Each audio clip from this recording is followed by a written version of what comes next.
하나님 말씀 요한복음 6장 3절로 13절 교독하시고 마지막 13절 함께 읽도록 하겠습니다.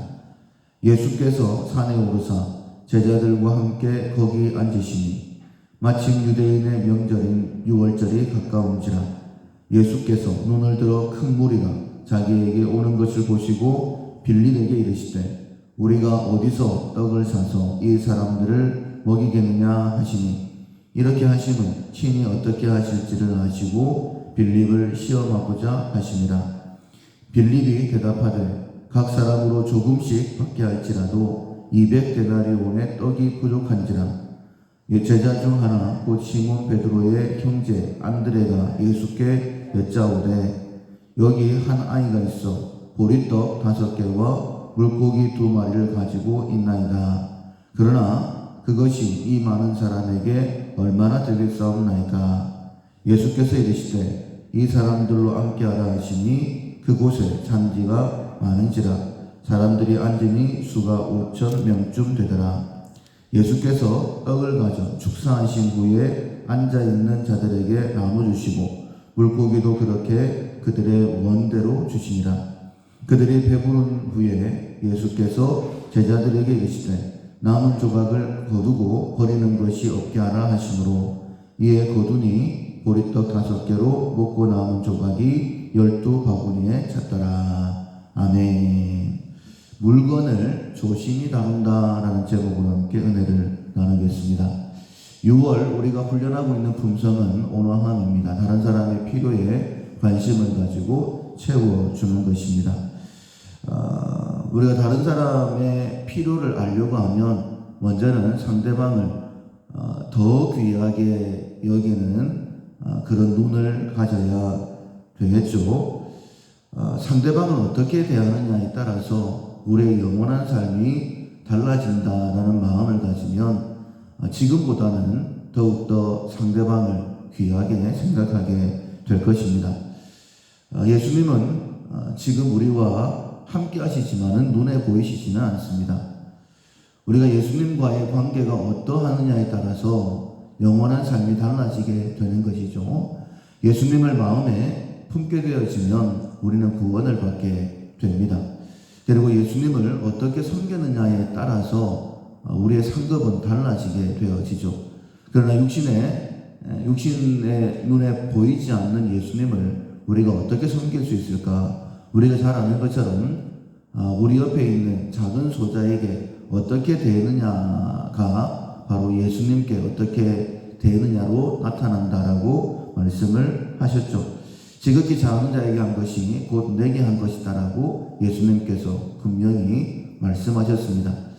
그 악한 제물로 내 친구를 사겨라. 불의의 제물로 친구를 사귀고 그를 섬겨라. 그가 너를 생명으로 인도한다라고까지 그렇게 말씀을 하셨습니다. 그래서 먼저는 상대방을 귀하게 여기면서 정서적으로 그에게 잘해주려고 섬기려고 노력을 해야 됩니다. 말도 친절하게 하고 또 상대방의 감정도 고려하면서 섬기려고 하는 마음 꼭 필요하고 두 번째로는 실제적으로 물질적으로도 채워주려고 하는 그런 노력이 우리 가운데 있어야 됩니다. 배고픈 사람이 있으면 먹을 것을 주고 목마른 사람이 있으면 마실 것을 주고 자 그렇게 우리가 채워주려고 하면 먼저는 우리에게 먹을 것이 있어야 되고 또 마실 것이 있어야 되겠죠. 우리에게 필요를 채워줘라 라고 말씀하시는 하나님께서는 먼저 우리의 필요를 아시고 우리에게 먹을 것과 마실 것을 주십니다. 그런데 우리에게 필요한 것뿐만 아니라 필요한 것을 채워줘라라고 말씀하셨기 때문에 더 풍성하게 채워주시는 분이시죠. 도둑이 오는 것은 빼앗고 죽이고 멸망시키려는 것뿐이지만은 예수님이 오신 것은 우리에게 생명을 주시고 더 풍성하게 주시기 위함이다라고 말씀을 하셨습니다. 먹을 것 마실 것 입을 것 염려하지 말아라고 말씀하셨죠. 그런데 우리가 사명을 감당하고자 하면 하나님께서 이 모든 것들을 더해 주신다라고 더 풍성하게 채워 주신다라고 말씀을 하신 것입니다. 천지 만물을 창조하신 이유가 무엇이냐면 첫 번째로는 나에게 필요하기 때문에, 두 번째로는 다른 사람에게 필요하기 때문에, 즉 우리에게 필요하기 때문에 천지 만물을 창조하신 것처럼 지금 우리에게 물질을 주셨다라고 한다면, 월급을 주셨다라고 한다면 그 월급은 첫 번째로는 나를 위해 주신 것이고 두 번째로는 너를 위해 주셨다라고 우리가 믿어야 되는 것이죠. 우리가 내게 있는 모든 것은 다 하나님께로부터 주어졌다라는 그런 고백을 가지고 11조를 드립니다. 그런데 하나님께서 또한 내 이웃을 위하여 매 3년째마다 11조를 한 번 더 드려라 라고 말씀을 하셨죠. 하나님의 관심은 언제나 약한 사람들에게, 고아와 과부와 나그네들에게 있었습니다.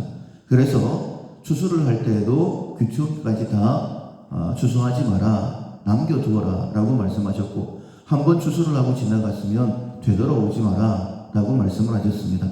우리를 위하여 주신 하나님은 우리뿐만 아니라 내가 섬겨야 될 다른 사람들을 위하여도 내게 그것들을 주셨다라고 말씀하시는 것이죠. 오늘 본문에 보면 오병이어로 5,000명을 먹이시는 놀라운 사건이 기록되어져 있습니다.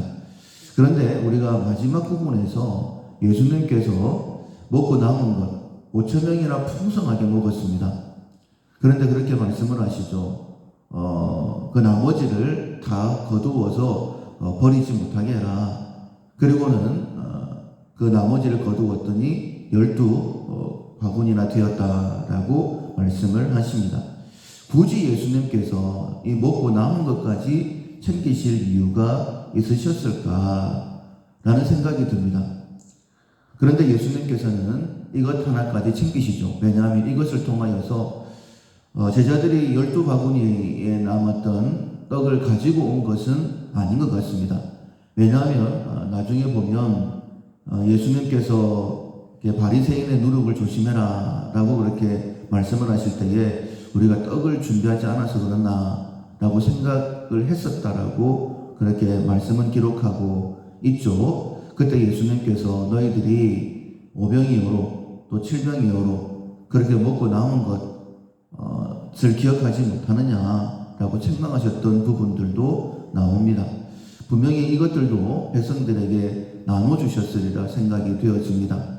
그러면 12바구니를 거두라라고 말씀을 하실 때에 누군지는 성경에 나오지 않지만 예수님은 또 이 남은 것 가지고도 그때 당시로는 먹지 못한 사람들이 많았지 않습니까? 누군가는 먹게 될 것이다라고 그것을 챙겨주셨던 주님의 마음을 볼 수가 있죠. 그리고 뿐만 아니라 요한복음 뒤쪽에 보아지면 오병이어로 5,000명을 먹이셨을 때에 백성들이 예수님을 왕삼으려고 했었었죠. 그래서 급하게 백성들과 제자들을 나누시고 예수님은 기도하기 위하여 산에 올라가시고 제자들은 배를 태워서 건너편으로 보내시죠. 그리고 건너편으로 왔을 때에 사람들이 예수님은 분명히 배를 타고 안 가셨는데 예수님이 안 계신 것을 보고는 건너편으로 찾아오게 되어집니다. 그때 예수님께서 또 책망을 하시죠. 너희들이 나를 따른 것은 표적을 본 까닭이 아니고 먹고 배부른 까닭이다. 그 오병이어와 12바구니 남은 그것을 가지고 예수님께서 또 한 번 그들에게 귀한 말씀을 주시는 것을 보게 되어집니다. 그러니까 예수님도 남은 떡 그 별로 귀한 것도 아닌 것 같은데 그것을 챙기셔서 그것으로 제자들도 가르치시고 또 백성들도 다시 한 번 더 말씀으로 가르치시는 귀한 도구로 사용하셨다는 거예요. 오늘도 하나님께서 우리에게 무엇인가를 주실 것입니다. 먹고 남은 것이 있다라고 한다면 우리가 주기도문에서 우리에게 일용할 양식을 주시옵고 라고 기도하지 않습니까? 이제 여러분들은 그 의미가 무엇인지 알고 계십니다.